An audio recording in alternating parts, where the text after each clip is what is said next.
That's one. And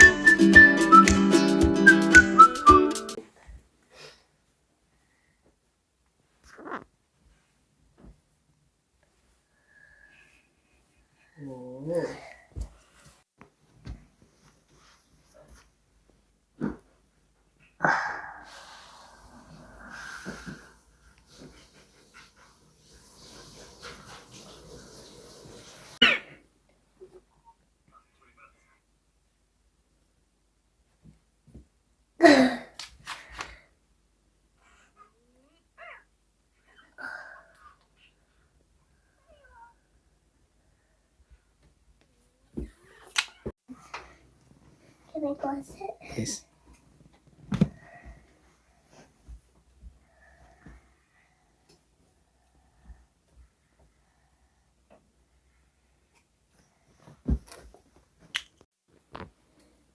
This one?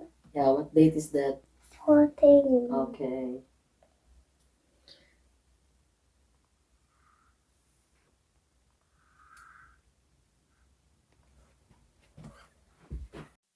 Pluto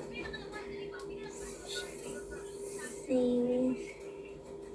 Bucky. Properly, please. I want it to be like a round one. Okay. This one. Okay. Cross. Cross.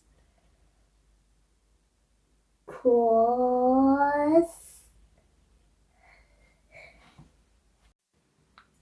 Yes.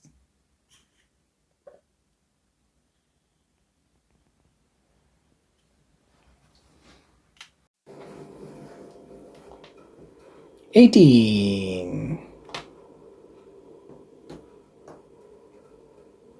Look at me.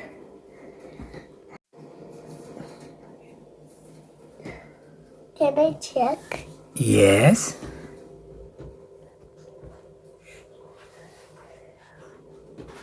Ta-da!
Sa camera. Sorry. Oh yeah. Hi. Say hi. Okay, okay. What's Done. coming na? It's coming to you. It's coming. Daw sa mama sa Pilipiil. Look at that, it's too big. The face is too big. Slowly, very slowly. Catch right now, oh. Very straight, very straight, very straight, very straight. On the TV, no? But now, it's too big. Very big. Even let me see a white in New Zealand. All color. It's Airbus A380-800. What? I think that's true story, love. Namaskara, mabuhay. Guess where we are now? Yes, we are in India. Dumating kami last madaling araw ng Monday hapon. So it was a long, long journey. It took us around 28 hours total journey from New Zealand. Di na ako nakapag-capture ng mga videos. May mga clips but not totally documenting kung anong nangyari sa amin during the travel from house up to here dahil nga marami kaming inasikaso. Though it was a bit tough dahil diretso-diretso yung travel at the same time. I was actually sick 2 weeks ago which I'm afraid na hindi ko makayanan. But good thing, in God's grace, naging okay din yung pakiramdam ko and we came here na I survived the travel despite ng mga nararamdaman ko. So now it is our second day here in India. Pero yesterday, syempre may jet lag pa, hindi pa masyadong sakto yung tulog. So gumising kami ng maaga, naglinis-linis ng konti ng bahay, and then we did the grocery in the afternoon.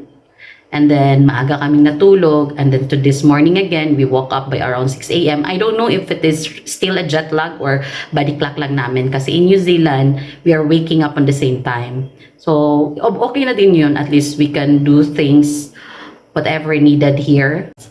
So, now it's around 12 noon. I am about to take a bath dahil we are planning to go outside again to buy some stuffs here in the house like vacuum cleaner, then kettle, and any things na hindi namin nabili kahapon kasi short lang yung time na namin inalat for that one. So now is the weather here is soon, so maulan. Minsan mainit sa umaga, maulan sa hapon, but today mainit sa umaga, maulan this afternoon. So we will see. Ito yung weather today. Makulimlim siya na maaraw din. Nakapaglaro na si Eshan dyan sa area niya. Tapos pumasok lang kami kasi sobrang init. Then Eshan is here playing with his toys.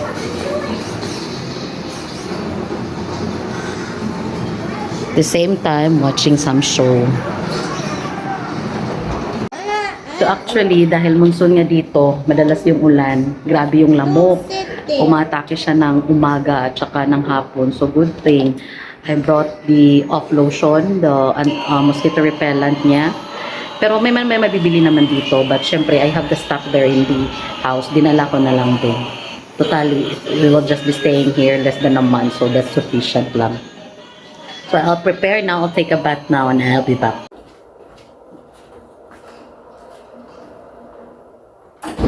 So, tapos na akong mag-freshen up. Naghihintay na lang ako kay Pratish na dumating na nagpa-process ng driver's license niya. Na-expire na kasi yung Indian driver's license niya. Though meron naman siyang international license na sa India, I mean sa New Zealand. Ginagamit niya na yun. And then, after that, parang bibili siya ng SIM card ko para may data ako dito. Kasi currently, nakikonnect lang ako sa data niya. So, dito lang kami sa living room, naglalaro si Chuchu. Then yung mother-in-law ko, nagluluto naman sa kusina. Hi! Chuchu is playing. Tapos, yung mother-in-law ko, nagluluto dun sa kusina. Yan. So, dito sa India, expected na talaga na yung mesa is meron talagang mga vessels. Yan yung mga pagkain na naluto na ng mother-in-law ko. Yan yung lagi niyang ginagawa, lagi nagluluto sa kusina.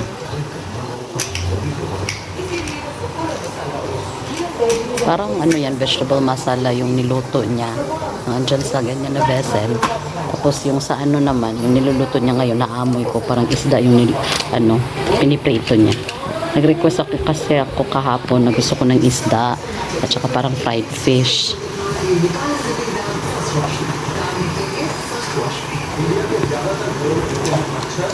Are you hungry?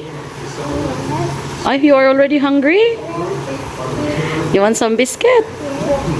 How many you want? Bless you. How many you want? 3 only. How about achapam? Oh, get the achapam there in the table. You know where is it, right? Get the achapam. Paborito niya yung snacks dito, yung achapam. So, masarap naman talaga siya. Hindi masyadong matamis or something. That's fruits there. The other plastic. The other plastic there. Yes. Open it. It's there.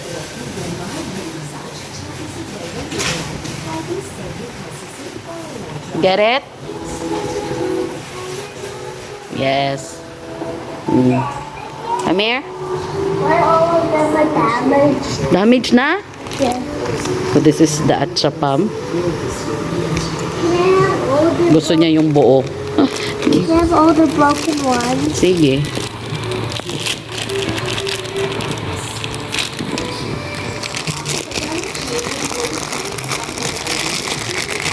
Gutom na gutom ang bata. Go inside. Kasi ngayon nasa mga magto-12 noon na ata. Got it. Or ano na, di ko na trace track yung time. Show to them that one. Show. What you call that one? Atsapam.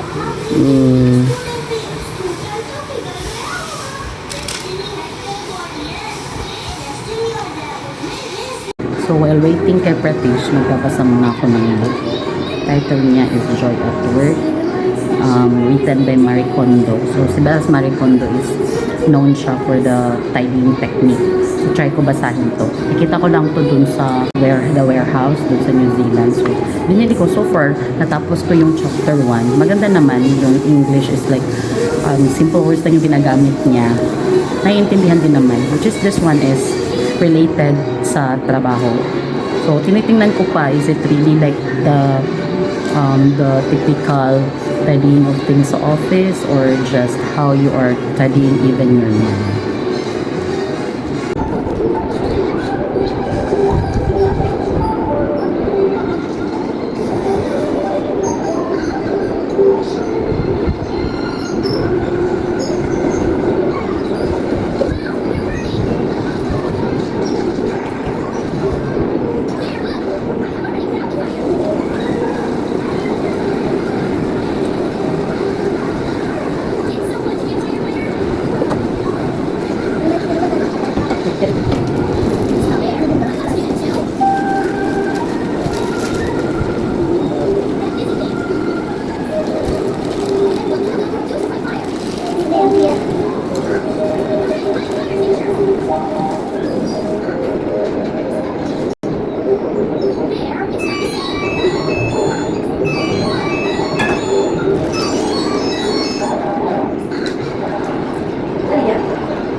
So food is ready.